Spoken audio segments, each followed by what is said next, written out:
I came up with a particular, idea of a target customer for this program. I called the name of that person Michael. How many of us saw the advert?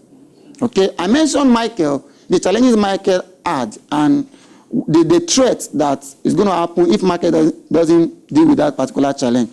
I envisaged target audience for this program, and I called them Michael, and I was able to reach that particular audience.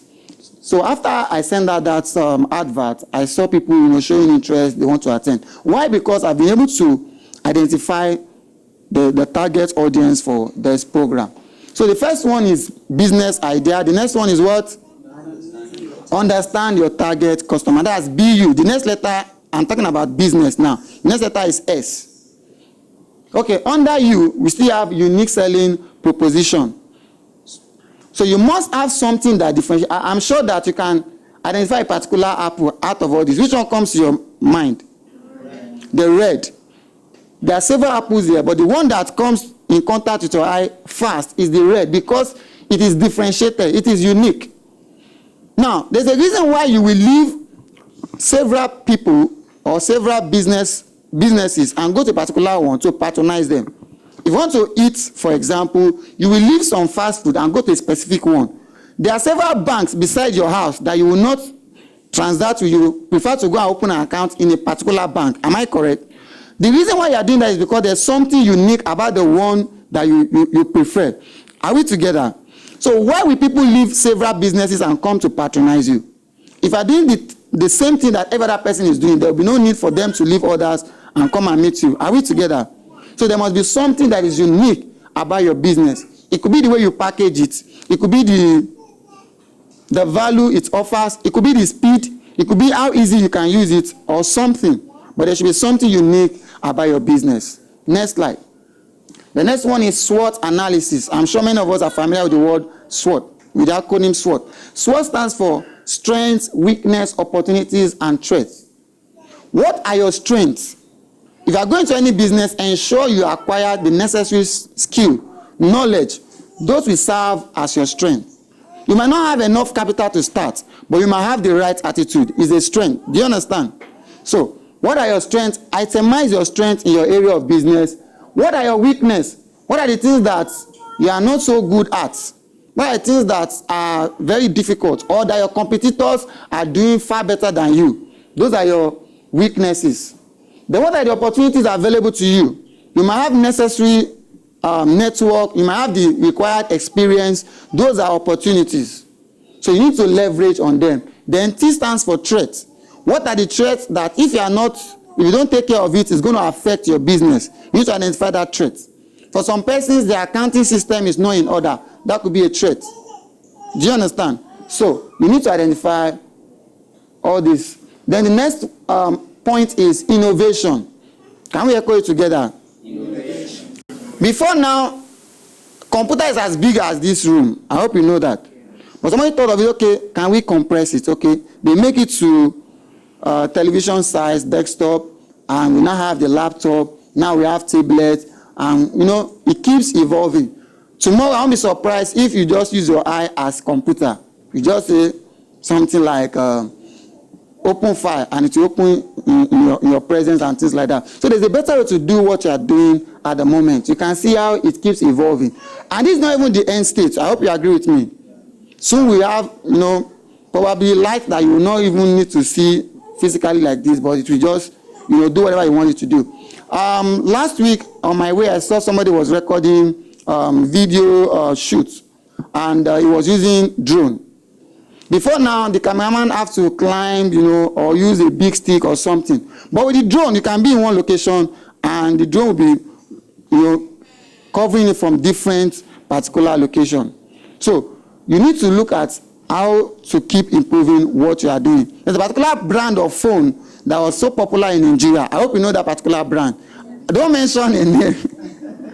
But today, they are struggling to survive. Why? Because when smartphones are evolving, they refuse to innovate. Do you understand? So whatever you are doing right now, even though you are making a lot of money, always ensure that you keep improving how it is being delivered. Maybe by making it easier, faster, better, or more value. Are we together? Before now, you can only use phone to make call. Am I correct? But now, you don't only use phone to make call. You use it for radio, you use it for camera, and internet, and all manner of things. And I'm telling you, phone is still evolving. You have not reached the end state yet. All right, the next one is network. You need to network with people. Network with people in your industry. Network even with your competitors.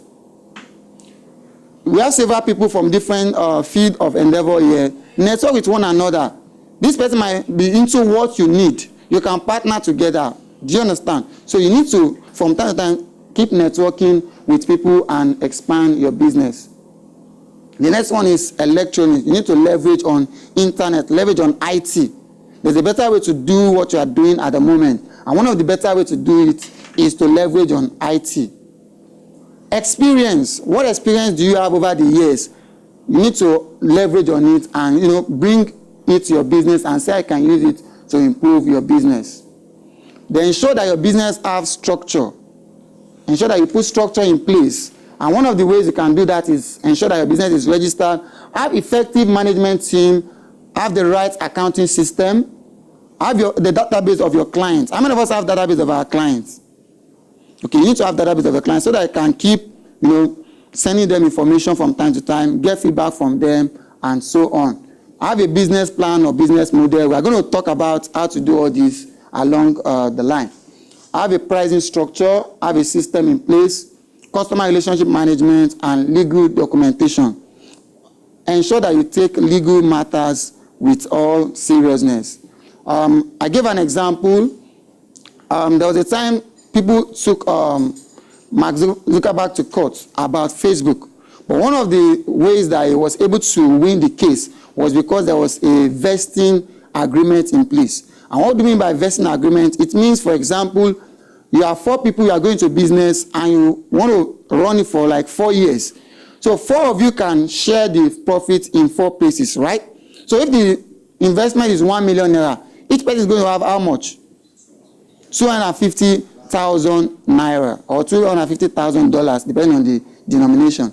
Now, that means at the end of 4 years, each person have 250,000 naira. But if, for example, somebody pull out after 2 years, how much does that person deserve to have? That's 125,000 naira. Do you understand? That's how vesting agreement works. It ensures that each person is committed to the business. So if, for example, you pull out after 1 year, instead of you having 250,000 naira, you're going to have 1/4 or 1/4 of that particular amount. So that is why there should be agreement. Now, you may feel, but this person is my friend. Why should I have any legal agreement with the person? He's my brother. You need to put it in place for future purpose. No matter how you trust that person. It doesn't mean you don't trust, but it is good to do the right thing the right way. All right. So these are the things you need to put in place. And the next one is sustainability. You need to ensure that your business is sustainable. Ensure that your business is sustainable. And how can you do that? Innovation. You need to think global. Your competition is not the person in your next door neighbor. Your competition is not your next door neighbor. Your competition is that person in China, in India, in UK, in US. So whenever you are doing any product, think global. Can this product, can this service pass the test of locality? If I take it beyond the shores of Nigeria, will it still be relevant? There are some businesses that they can only survive within the environment of a particular location. Even within Nigeria, if they go from one particular location in Nigeria to another location, they may not be able to survive because of their lack of quality or their lack of the lower value they are offering. So ensure that you think global and ensure that you have web presence, online presence, such that people beyond your immediate environment can patronize you. Ensure that you have the right partnership. Now, when I talk about partnership, it doesn't mean your co-founder alone. Your customers are your partners. Your staff are your partners. Your suppliers are your partners. Ensure that you have the right relationship with them, funding. Ensure that your income is a recurring income. Do you understand? Something that it keeps coming, not a one-off. If you are doing a business that is just a one-off, That means if you have 10 customers and they have finished doing business with you, you have to start looking for another customer. Am I correct? But if it's recurring, that means that 10 people can still patronize you again and again. Do you understand? So look at how you can shape your business such that they can keep coming back, not a one-off business. I've talked about business law. And the last one I want to talk about is your health. Health is wealth. Most entrepreneurs are so busy with how to make money that we neglect our health. Ensure that you make your food your medicine so that your medicine will not become food. Do you understand? Ensure that you eat at the right time, exercise your body, and do necessary things you need to do. Thank you very much.